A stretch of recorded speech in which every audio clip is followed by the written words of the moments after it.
Yo le invito a que abra su Biblia en el Evangelio según Mateo, capítulo 25. Evangelio según Mateo, capítulo 25.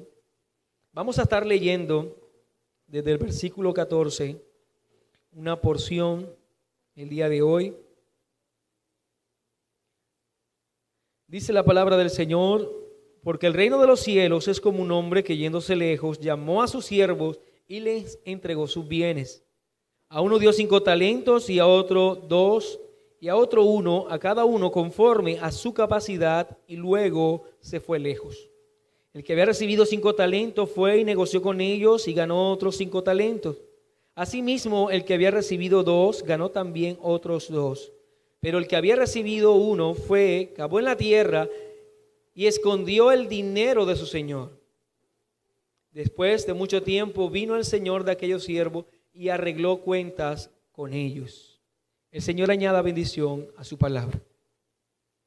Hermanos, vamos el día de hoy a tratar una parábola que ha sido bastante utilizada, que se ha expuesto mucho sobre ella, y quiera el Señor ayudarnos por su Santo Espíritu a meditar una vez más sobre la poderosa verdad que está consignada en esta palabra. Seguimos adelante en la serie que estamos realizando sobre el Evangelio según Mateo. Estamos viendo capítulo a capítulo, desde lo que registra el evangelista Mateo. Estamos viendo las ilustraciones que el Señor está empleando para, de alguna manera, facilitar la comprensión de su enseñanza sobre la segunda venida y los eventos que sucederán en relación a ella. En el sermón anterior advertimos que no debemos interpretar estas parábolas desconectadas de su sentido original, que no debemos nosotros interpretar estos textos, sino en el marco escatológico, como así lo ha presentado el Señor.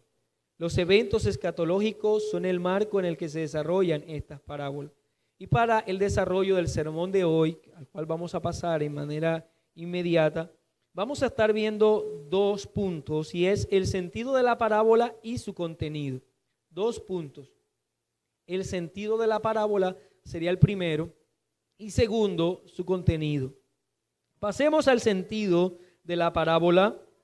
Si recordamos un poco de dónde venimos, el Señor ha ilustrado, o viene ilustrando ya, su venida por medio de la parábola de las vírgenes insensatas y las prudentes, como así ha sido llamado. Por esta parábola comprendemos lo importante que es estar listos para recibir al Señor, y espero que ese mensaje haya quedado claro en la mente y en el corazón de cada uno de ustedes. Las parábolas, y esta en particular, nos mostró cuál es la realidad y en qué debemos nosotros interesarnos al momento que el Señor venga, cómo nos encontrará. Que cuando Él regrese será notorio quiénes le estarán esperando en verdad y quiénes definitivamente no le están esperando. Quienes en prudencia esperaban su retorno, y aquellos que, aunque visiblemente pareciera que estaban esperando al Señor, por su insensatez, en realidad, y por su poca preparación, no le estaban esperando. Todo el énfasis de esa parábola, la que vimos el domingo pasado de las vírgenes, fue en cómo se encuentra o cómo nos encontraremos nosotros al momento en que el Señor venga. Cómo nos encontraremos ese día. Ahora, la llamada parábola de los talentos, que acabamos de leer una porción de ella, tiene un sentido totalmente distinto. Posee un sentido totalmente distinto. Esta apunta no al momento mismo del regreso del Señor, sino que apunta a nuestra actitud en espera a ese día.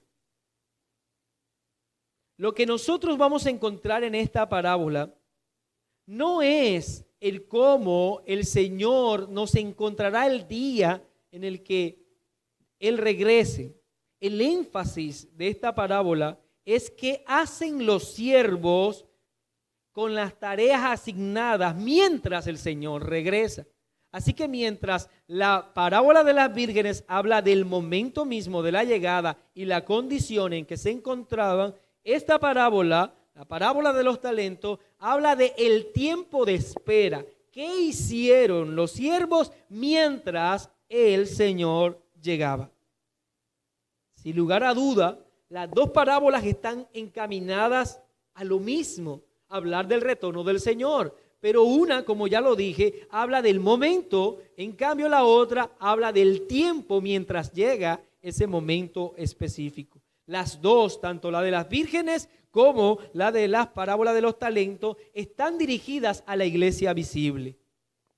Están encaminadas a exhortar a aquellos que hacen parte de las filas de las iglesias locales. Por eso es que se nos ha hablado en el caso del anterior acerca de aquellos que públicamente se hacen llamar cristianos y que están aparentemente preparados para la venida del Señor, representado en las vírgenes insensatas. Y sorprenderá a todos nosotros el que esta parábola también habla de lo mismo, dirigida a la iglesia, aquellos que aparentemente se hacen llamar siervos del Señor, pero que los juzgará el Señor en su venida, no por cómo los encontraron, no cómo los encontró el día de su retorno, sino lo que hicieron mientras ese momento llega. Si la exhortación del Señor es a sus discípulos y iba encaminado a ellos, iba dirigido a ellos, debemos estar atentos entonces nosotros. El versículo 42 del capítulo 24, de donde nosotros venimos, decía el Señor: velad pues, porque no sabéis a qué hora ha de venir vuestro Señor. Entonces está refiriéndose ¿a quién? A la iglesia, es a sus discípulos a quien está hablando. Y se constituye en una advertencia para las iglesias locales. Esta es una ilustración. Y el Señor viene hablando desde el capítulo 23, y recordemos en una gran serie que titulamos La arremetida del rey, viene el Señor atacando y censurando la hipocresía religiosa de los fariseos, o que estaban encabezada por ellos. Así que ahora el Señor, al anunciar su regreso, advierte también de que algunos estarán esperándolo aparentemente. Algunos abrazarán la hipocresía religiosa. Por eso dice en Mateo 16:6, mirad, guardaos de la levadura de los fariseos y de los saduceos, de no caer en el mismo pecado de ellos. Así que esta enseñanza, este sermón, se constituye, mi hermano, en una advertencia para usted, que está aquí sentado este día. Las parábolas nos invitan a poner la mirada en lo que hacemos hoy. En lo que hacemos hoy, mientras el Señor viene. Entonces, este es el contenido, el énfasis que tiene la parábola misma. Este es el sentido que ella enseña. Pasemos a el contenido en lo que resta del sermón. El contenido. Y el Señor presenta en el contenido una figura que nosotros debemos notar, y es la figura del Señor, el que posee todo, el dueño de todo. Y esta figura no pretende representar a nadie más sino a Él mismo, a Cristo. Así que Cristo está representado en esta parábola. Y lo representa, Cristo mismo se representa en 3 tiempos específicos. Vamos a ver a Cristo siendo representado en el Señor cuando está designando las tareas. Vamos a ver a Cristo representado en el Señor cuando llama a rendir cuenta a sus siervos. Y vamos a ver a Cristo representado en el Señor retribuyendo lo justo por el trabajo realizado. Así que estos son los 3 tiempos en los que se presenta Cristo mismo en esta parábola, designando tareas, llamando a rendir cuenta y luego retribuyendo lo justo por el trabajo realizado. Así que veamos en el contenido de esta parábola estos 3 tiempos. Designando las tareas, como lo leímos en el versículo 14 de Mateo 25. Porque el reino de los cielos es como un hombre que yéndose lejos, llamó a sus siervos y les entregó sus bienes. A uno dio 5 talentos, a otros 2, a otro 1, a cada uno conforme a su capacidad, y luego se fue lejos. No debemos olvidar de ninguna manera la conexión que existe entre las parábolas, la anterior y esta. El Señor habla de su venida, es cierto, pero por ahora pareciera entonces ser confuso si leemos este pasaje cuando nos dice que no es que hable literalmente de su retorno, sino que Él incluso se va, de su partida. Él dice que se va lejos y podría traer confusión, ya que el Señor viene hablando de su retorno, pero ahora se presenta a sí mismo como quien se va. Y como vamos a ver, respetará este orden, esta parábola, sí habla del retorno de nuestro Señor. Pero nuevamente el énfasis no es lo que sucederá al momento de llegar y lo que encontrará ese día, sino lo que ocurrirá mientras ese momento llega. Así que ahora Cristo se ocupa de este tiempo, de este momento, de la dispensación o del siglo o del aión, como se llama en griego, mientras Él regresa, mientras Él no se encuentra con la iglesia físicamente en este mundo. Así que podemos afirmar que este tiempo del que el Señor Jesucristo está hablando está encaminado desde su resurrección, su ascensión, hasta su segunda venida. Es este tiempo en el cual Cristo dice que se va el Señor lejos. Está determinado por esa ilustración, yéndose lejos. El Señor, dueño de la propiedad, dueño de todo, y al parecer, por lo que enseña el pasaje, poseedor de una gran fortuna, decide libre y soberanamente entregar a sus siervos, a cada uno, lo que Él considera, lo que Él quiere que ellos cuiden, que ellos administren. Así que de antemano, en esta parábola se enseña, o el mismo Cristo se muestra como soberano y como poseedor de una gran gloria, que la entrega a sus siervos. Debemos recordar que la palabra talento es una expresión que indica una unidad monetaria. Pero cabe aquí señalar que solo un solo talento, equivaldría a 6,000 denarios. Recordando también que cada denario era el fruto del esfuerzo de un día de trabajo. Por lo tanto, hablar de un talento era hablar alrededor de 18 a 20 años de trabajo de uno de esos siervos para llegar solo a un talento. Por lo general nosotros pensamos, cuando leemos rápidamente, que el Señor entrega un talento, es como si entregase una pieza, una monedilla nomás, que tiene poco valor. Pero en realidad lo que está entregando el Señor es parte de su fortuna. Y 2 elementos deben anunciarse en este punto en particular. Y es que se nos dice allí que todos nosotros somos llamados específicamente a una labor. Si ustedes ven bien, el Señor es dueño de esa inmensa riqueza, encomienda en administración a sus siervos. Y desde este momento, desde ese instante, nosotros vamos a notar algo que hace parte de la ilustración y que no se nos había anunciado en la anterior parábola. No se nos llama a esperar sentados el retorno de nuestro Señor Jesucristo. Y cualquiera de nosotros pudo haberse quedado con esa idea en la parábola anterior, porque de hecho era eso lo que estaban haciendo las vírgenes. Estaban sentadas cabeceando, esperando la llegada del novio. Pero no puede ser ese el sentido de la parábola. Así que ahora el Señor, para traer un equilibrio a esta enseñanza, a esta ilustración, trae entonces esta parábola de los talentos, en la cual se llama al siervo y se le entrega para que trabaje mientras él regresa.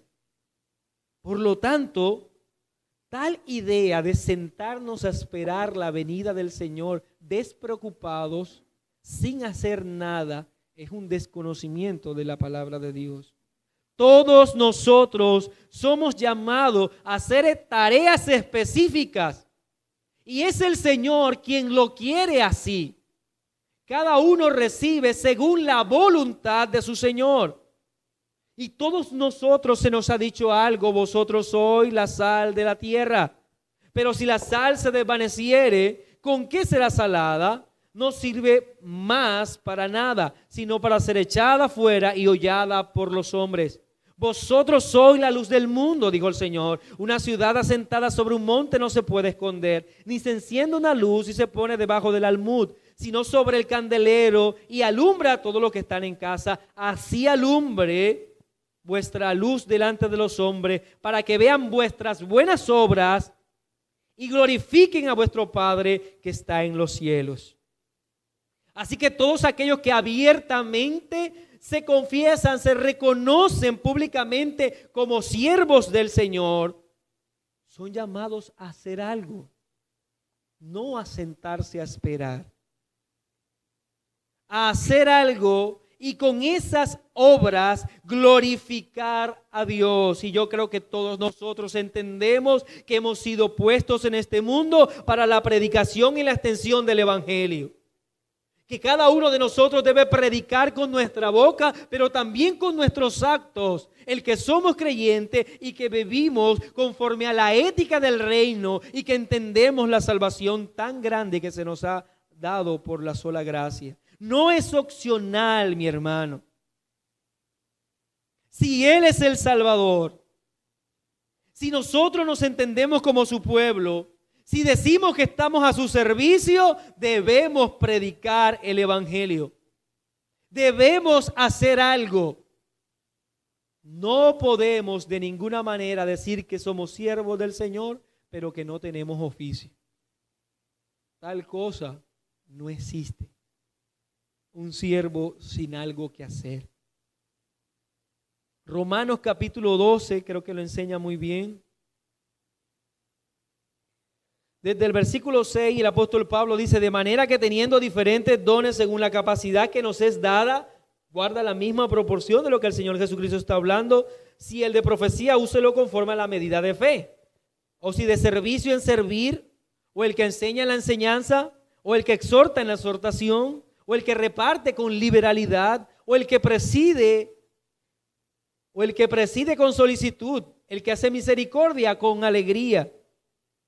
El amor sea sin fingimiento, aborreced lo malo, seguid lo bueno, amaos los unos a los otros con un amor fraternal, en cuanto a honra, prefiriendo los unos a los otros, en lo que requiere diligencia, no perezoso, ferviente en espíritu, sirviendo al Señor, gozaos en la esperanza, sufridos en la tribulación, constantes en la oración, compartiendo para la necesidad de los santos, practicando la hospitalidad, bendecid a los que os persiguen, bendecid y no maldigáis, gozaos con los que se gozan, llorad con los que lloran. Hay una lista enorme de funciones que pueden y deben hacer los siervos del Señor. Si usted no ha encontrado nada que hacer, yo lo invito a que lea Romanos 12 del 6 al 15 y elija. No hay excusa.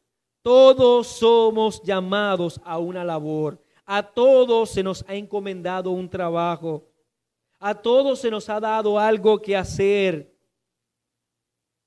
Y quizás algunos son llamados a hacer grandes obras. Otros algunas que a la luz de los demás o los ojos de los demás no parezcan grandes por lo que nosotros vemos allí. Aún el amar se llama amar sin fingimiento.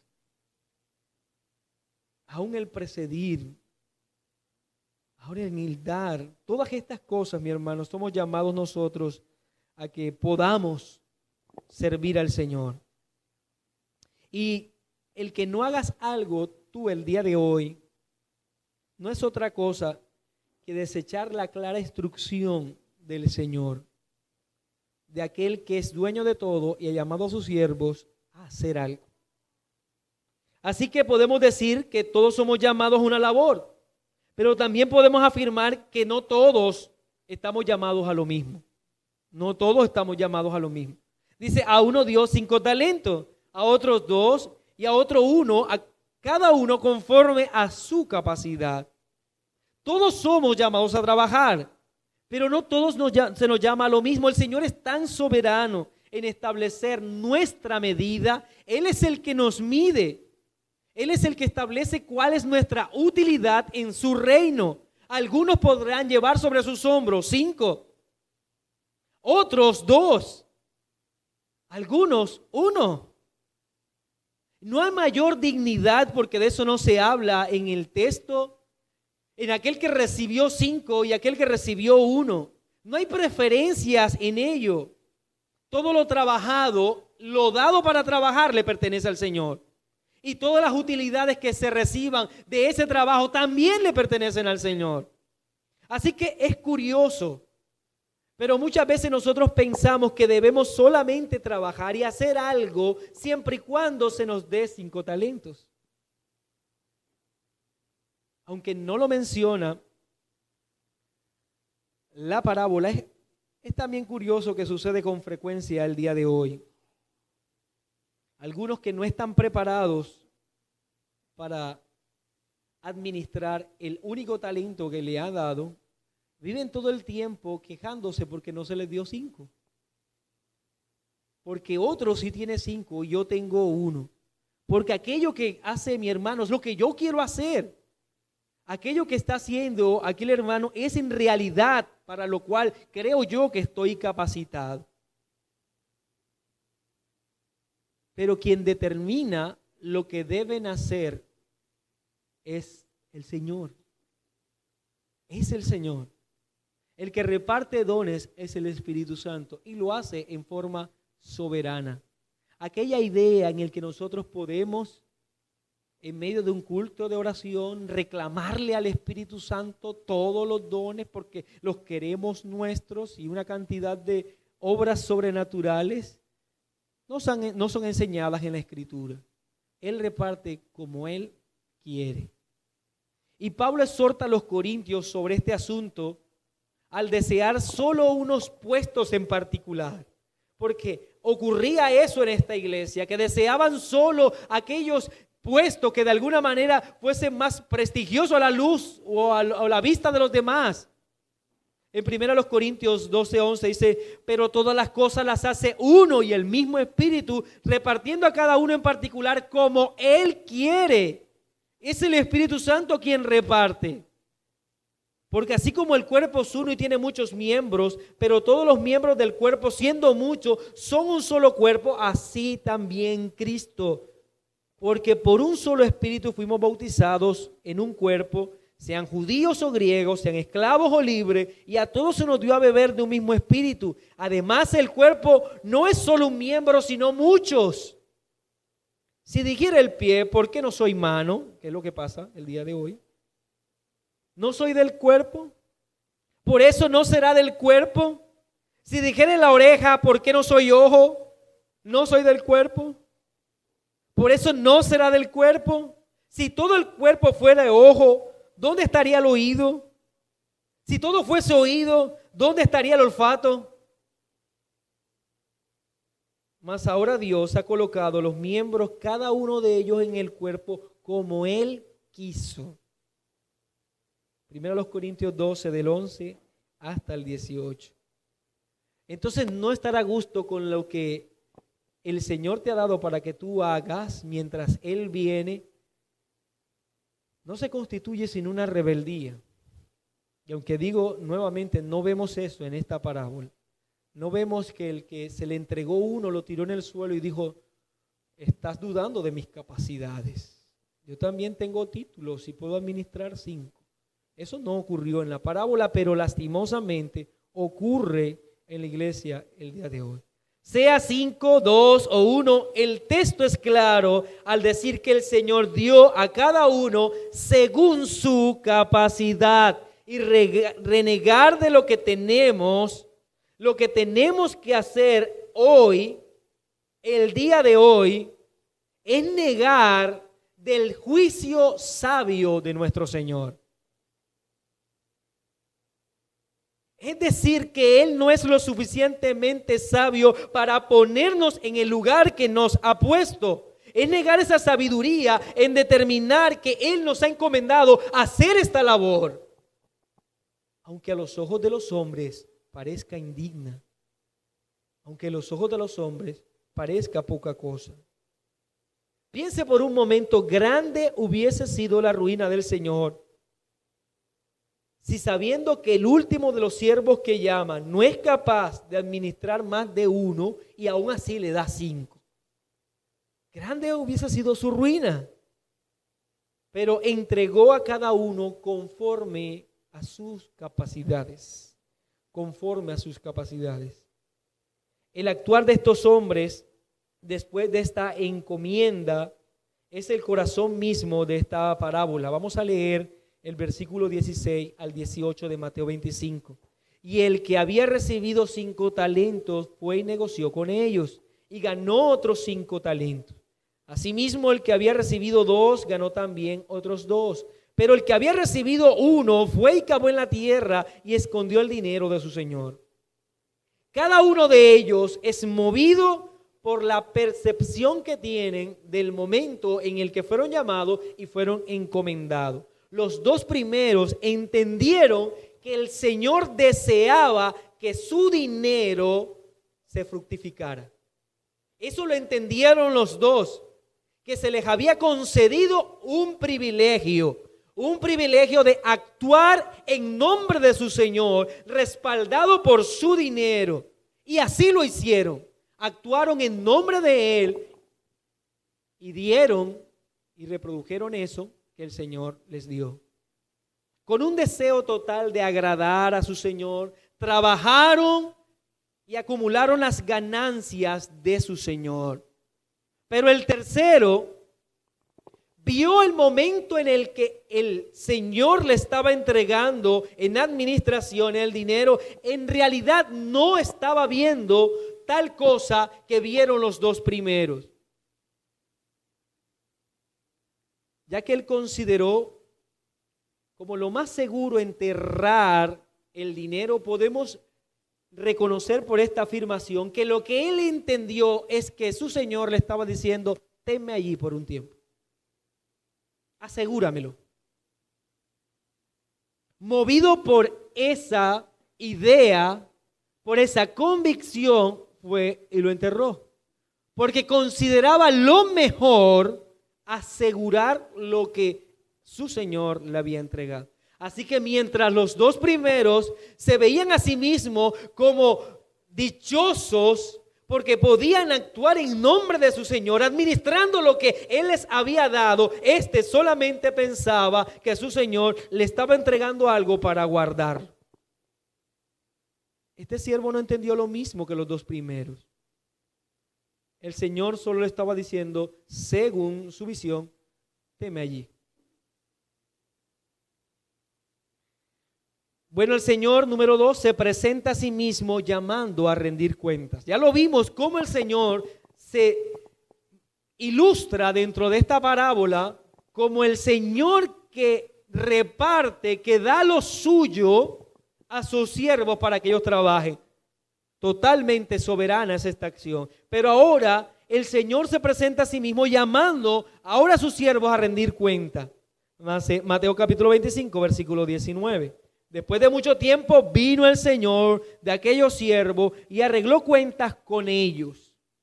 Y he aquí en donde esta parábola se cambia a un tinte escatológico. El Señor presenta su segunda venida como el momento en que el Señor regresa a cuadrar las cuentas con los que se dicen llamar sus siervos. La palabra que se emplea aquí en Mateo es bastante interesante. La palabra griega apangelo, que traduce entrega de informe público. Entrega de informe público. Era un término que se empleaba en el campo jurídico. Así que había una solemnidad, se llamaba al siervo y él debía entregar un informe de lo que hizo, de lo detallado, de todo lo que hizo con la tarea asignada. Y son muchos los textos que muestran que todos nosotros seremos llamados a cuenta por el Señor. Pablo, citando al profeta Isaías, dice en Romanos 14, versículo del 11 al 13, porque escrito está, vivo yo, dice el Señor, que ante mí se doblará toda rodilla y toda lengua confesará a Dios. De manera que cada uno de nosotros dará a Dios cuenta de sí. Rendiremos cuenta. Hebreos 4:13 dice, y no hay cosa creada que no sea manifiesta en su presencia, antes bien todas las cosas están desnudas y abiertas a los ojos de aquel a quien tenemos que dar cuenta. Y el Salmo capítulo 9 versículo 8 dice, Él juzgará al mundo con justicia y a los pueblos con rectitud.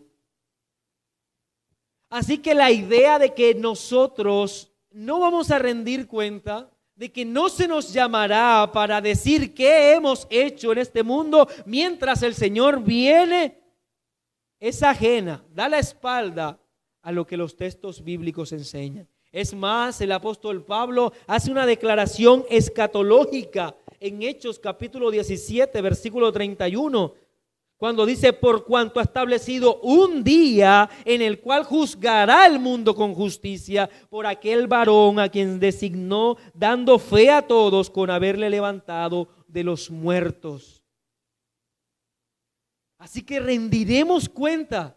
Y hablándole precisamente a esos hermanos testarudos de Corinto, el apóstol Pablo le dice, sobre este fundamento alguno edificare oro, plata, piedras preciosas, madera, heno, hojarasca, la obra de cada uno se hará manifiesta, porque el día la declarará, pues por el fuego será revelada, y la obra de cada uno, cual sea, el fuego la probará. Ese día será manifiesto. Se manifestará lo que entendimos de la comisión dada, así como se manifestó lo que entendieron cada uno de estos siervos. Ese día, estoy seguro que a muchos nos gustará haber hecho más. Nos gustaría haber hecho más. Estoy seguro que ese día a algunos les gustaría haber hecho por lo menos algo. A algunos les gustaría por lo menos haber entendido de una forma diferente la comisión. Otros, y debo decirlo con dolor, desearán el no haberse llamado a ellos mismos siervos del Señor. Así que el Señor se presenta como aquel que llama a cuenta. Y por último, el Señor se presenta a sí mismo retribuyendo lo justo por el trabajo realizado. Mateo 25 del 19 en adelante. Después de mucho tiempo vino el Señor de aquellos siervos y arregló cuentas con ellos. Y llegando el que había recibido 5 talentos, trajo otros 5 talentos diciendo, Señor, 5 talentos me entregaste, aquí tienes, he ganado otros 5 talentos sobre ellos. Y su Señor le dijo, bien, buen siervo y fiel, sobre poco has sido fiel, sobre mucho te pondré, entra en el gozo de tu Señor. Llegando también el que había recibido 2 talentos, dijo, Señor, 2 talentos me entregaste, aquí tienes, he ganado otros 2 talentos sobre ellos. Su Señor le dijo, bien, buen siervo y fiel, sobre poco has sido fiel, sobre mucho te pondré, entra en el gozo de tu Señor.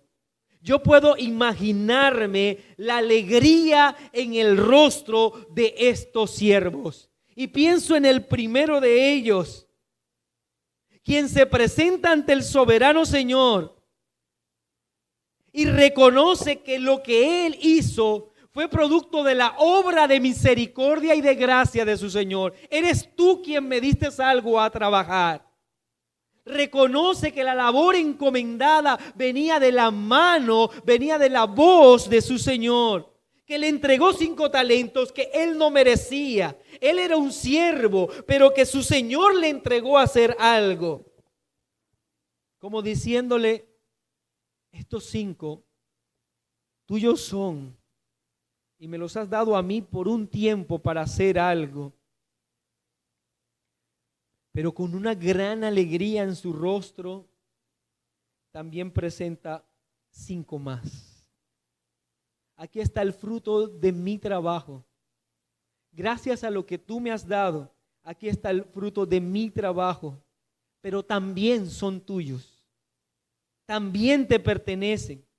Este siervo no reclamó nada para sí, como diciendo, me diste 5, yo gané 5, ¿cómo vamos en esto?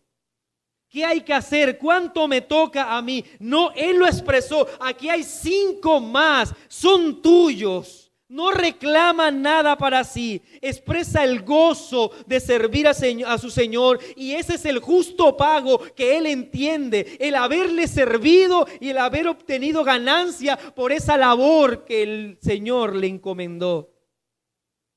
No puedo pensar en otra alegría más que también la del apóstol Pablo, llegando al ocaso de su vida, esperando la sentencia de muerte y escribirle a su hijo amado Timoteo, he peleado la buena batalla, he acabado la carrera, he guardado la fe y con una alegría profunda por lo demás me está guardada la corona de justicia, la cual me dará el Señor, juez justo en aquel día, y no solo a mí, sino también a todos los que aman su venida. Esa certeza la tenía el apóstol Pablo. El primer siervo entendió que debía administrar lo que su Señor le había entregado y lo hizo durante todo el tiempo en el que el Señor estaba ausente. Lo hizo fielmente, lo hizo con alegría, lo hizo y presentó ahora los maravillosos resultados. Qué alegría debía haber en este hombre. Tan gloriosa era la labor realizada, tan maravillosa que solo podía ser superada por una cosa: la declaración de alabanza de su Señor. Solo eso podía superar la maravillosa alegría que ya de por sí tenía este siervo. Le dijo, buen siervo y fiel. Los calificativos son la mayor recompensa que puede recibir este siervo. Que su Señor le llame siervo bueno, siervo fiel. Y al llamarle bueno, le estaba diciendo, tú eres adecuado para tu labor. Tú eres el indicado para la tarea. Tú eres el adecuado para lo que yo te encomendé. Has hecho bien, has hecho lo correcto. Eres bueno para esa posición. Pero también le dice fiel. Y la palabra empleada aquí traduce de una pieza. Eres de una pieza. Eres todo aquello que debes ser en la labor asignada. Has hecho todo lo que debes hacer en el momento en el que lo debes hacer. Y mi querido hermano, permíteme decirte algo. No hay virtudes más necesarias para los creyentes el día de hoy que estas dos. Mire que al siervo no se le dice, eres un genio. No se le dice, cuán ágil eres, cuán perspicaz. ¿Cuánta astucia tienes para los negocios?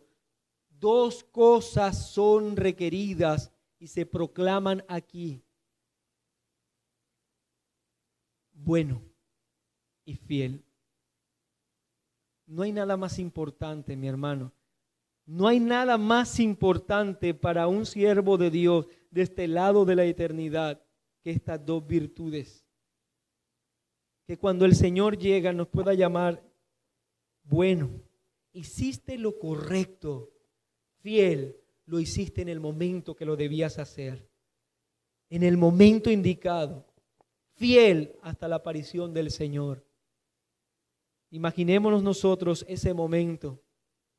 Trata por lo menos de pensar, mi hermano, en ese soberano Señor, después de escuchar el informe, delante de los demás siervos, de sus consiervos, llamarle públicamente bueno y fiel. Nada será más gratificante para un creyente que eso. Como estoy seguro que nada era más gratificante para este hombre, el buscar y que la aprobación de su Señor quedó manifiesta, quedó pública. Y nada importa más, mis hermanos. Ese día no importará en qué sector de la ciudad de Barranquilla viviste tú. Ese día no importará si llegaste a un grado profesional o no, si adquiriste propiedades en este mundo o no, si alcanzaste una buena posición social. Ese día no importarás si fuiste un hombre educado, ilustre de la sociedad. Solo importará si fuiste fiel al Señor, fiel a la labor asignada. Por eso Pablo exhorta a Timoteo: procura con diligencia presentarte a Dios aprobado, como obrero que no tiene de qué avergonzarse y que usa bien la palabra de verdad. Aprobación del Señor, ese debería ser nuestro objetivo. Nada requiere más diligencia en este mundo que el verte aprobado por Dios. Nunca nuestros oídos escucharán más dulces palabras que las que están reservadas para los siervos fieles. Sobre poco has sido fiel, sobre mucho te pondré. Entra en el gozo de tu Señor. Y debo confesar algo, mi hermano. En esta porción en particular, por mucho tiempo vine a estas palabras, muchos años atrás, y me parecían, debo reconocerlo, crueles. ¿Y sabe por qué me parecían crueles? Porque años atrás, mientras leía el texto, pensaba: ¿por qué el Señor le dice que ha sido fiel en lo poco? ¿Por qué llama poco a lo que este hombre hizo? ¿Acaso no sabe quizás el trabajo que le costó hacer lo que estaba haciendo? Quizás no fue mucho entonces lo que hizo. ¿Cuánto debió sufrir este siervo? ¿Cuánto debió hacer? ¿De qué debió abstenerse por mucho tiempo para trabajar? ¿Qué debió sufrir este siervo? ¿Por qué le dice que ha sido fiel en lo poco? Por mucho tiempo esta expresión me parecía una crueldad. Luego, mi hermano, debo darle muchas gracias a Dios. Después de analizar y meditar un poco, el Señor me ayudó a entender que no podía nunca interpretar esta expresión si no la conectaba con lo que el Señor sigue diciendo. Cuando Él dice: sobre poco has sido fiel, sobre mucho. En ese momento brilló gloriosamente el texto para mí. Lo que se entregó a este siervo, y hablo específicamente a el primer siervo, son 5 talentos. Piense por un momento, mi hermano, si decíamos que un talento son 20 años de trabajo, ¿cuántos son 5 talentos? 100 años de trabajo. Se le entregó a este hombre en realidad una cantidad grandísima. Pero ¿sabe algo? Lo que se le entregó a este hombre no era toda la fortuna de su Señor. Era poco comparado con la riqueza de su Señor. Lo que estaba trabajando, lo que estaba manejando, lo que estaba administrando este hombre era poco comparado con todo lo que su Señor era dueño. Toda la gran riqueza de ese Señor.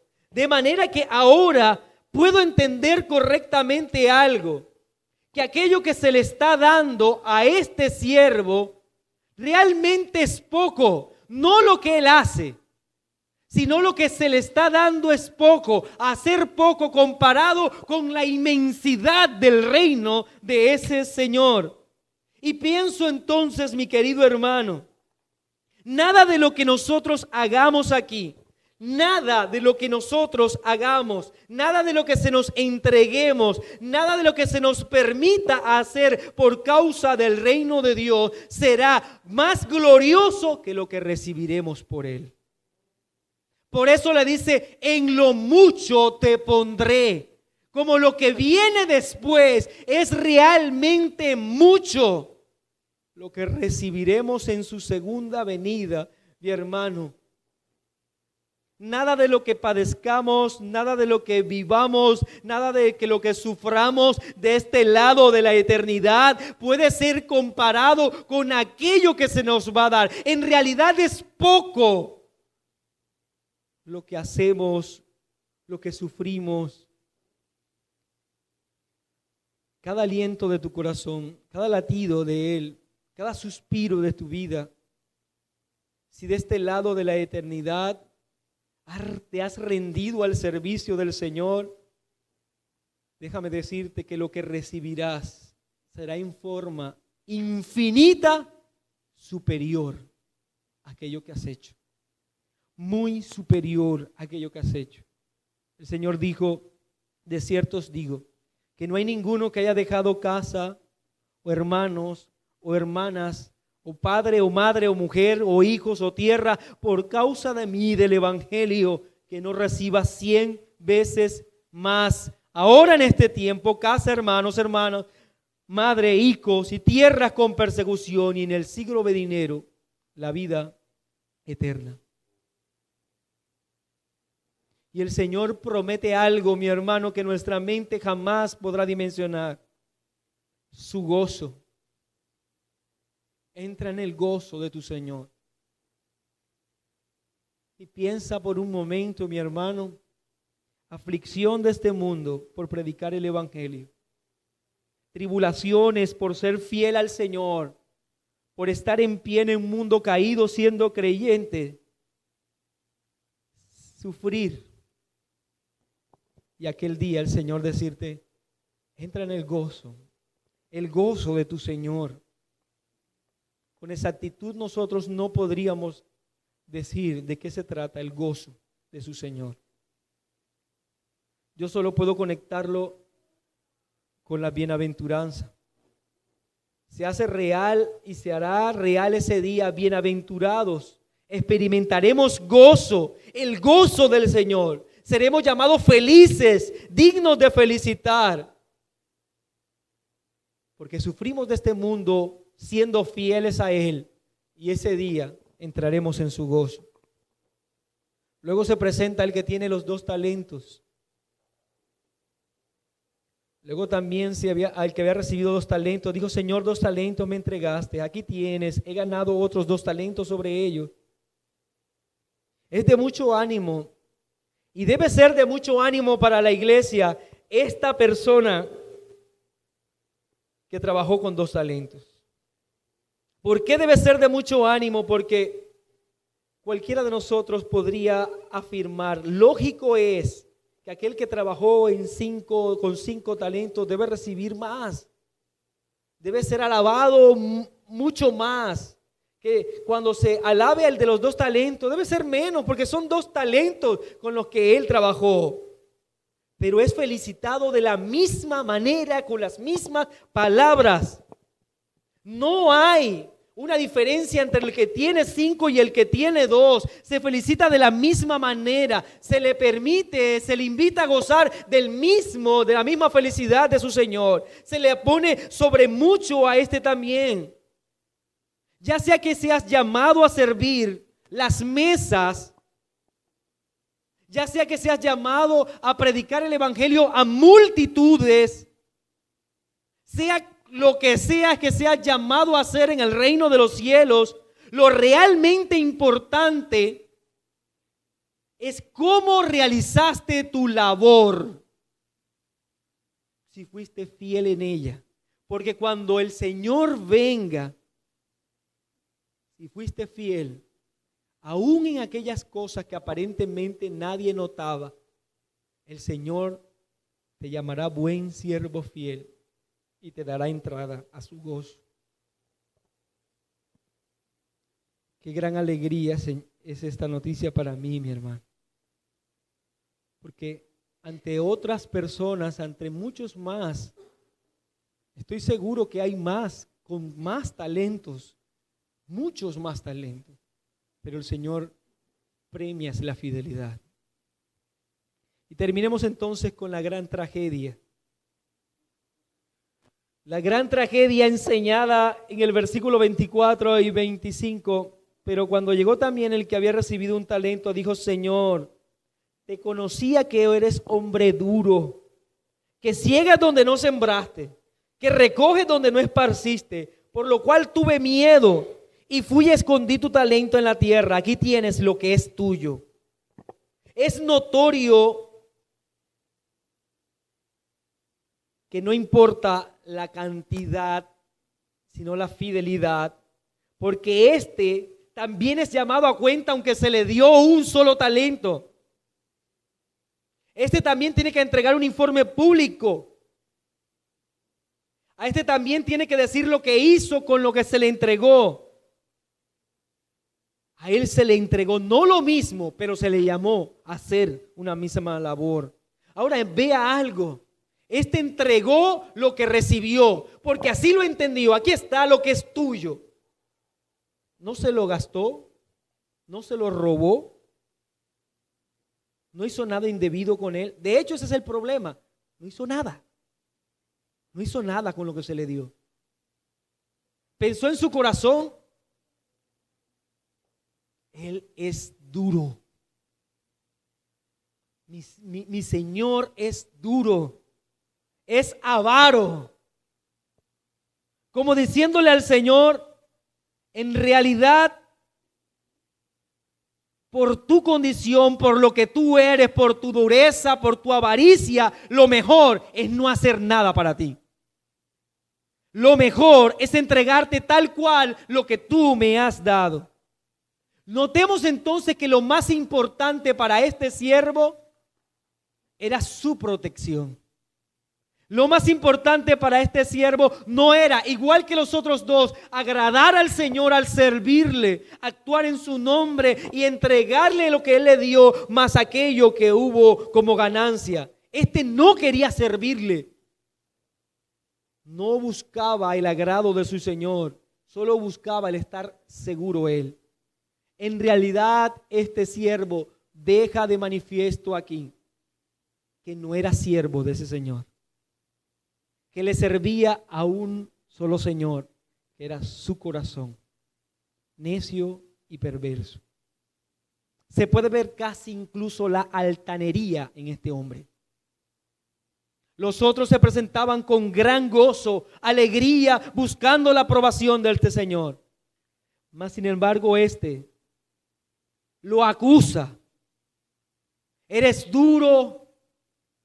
Pretendes cegar en donde no sembraste, lo que se constituye una total mentira, porque él iba a recibir lo que era justo, la ganancia de lo que debía trabajar. Él no estaba pidiendo que se le diese algo que primero no le dieron a él, pero lo acusa injustamente.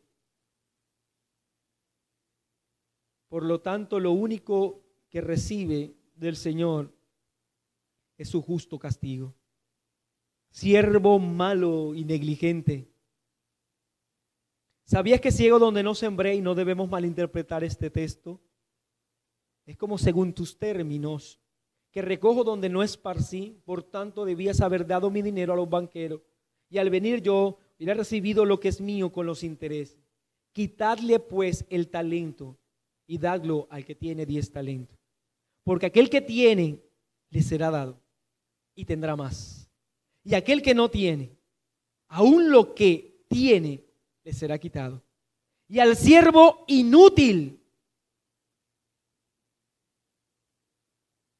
si pensamos en la alegría de esos siervos que trabajaron pensemos en el horror de este hombre en ese momento al verse descubierto delante de los demás. Al siervo inútil, echarle las tinieblas de afuera, y allí será el lloro y el crujir de dientes. Este mensaje es para la iglesia local, mi hermano.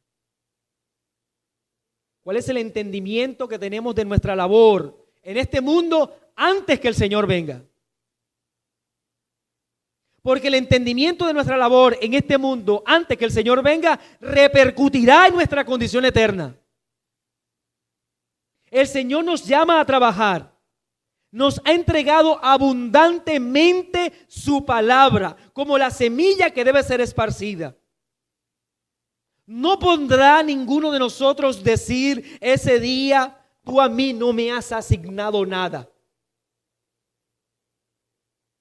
Tú a mí no me dijiste qué hacer. Si ese día descubrimos que no hicimos nada, es porque en realidad solo servíamos a nuestros corazones pecaminosos y no servíamos al Señor de todo corazón. La negligencia ese día será castigada. La diligencia ese día será recompensada, mi hermano. ¿De qué lado estarás tú? ¿Cómo te encontrarás ese día, mi hermano? ¿Estamos listos espiritualmente para recibir al Señor? Muchos dirán, sí, tengo la lámpara, tengo el aceite. Ahora la pregunta es, ¿qué haces mientras eso llega? ¿Qué haces? ¿Estás sentado?